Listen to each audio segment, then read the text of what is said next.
How to connect a bank account to Finary. Hi everyone, welcome back to Wake&Tech. If you're using Finary and want to connect your bank account so that you can track your finances in one place, firstly open up the Finary app and log into your account. From the main homepage, click on Add First Asset.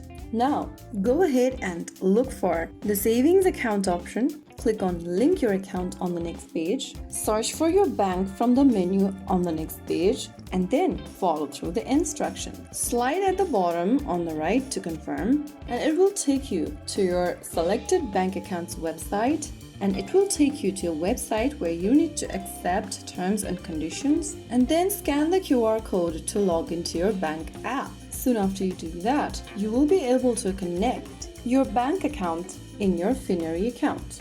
So that is how it's done. Your bank account should now be connected to Finary if your bank and account type are supported. So that is how it's done. If you found the video helpful, don't forget to like, share and subscribe to our channel.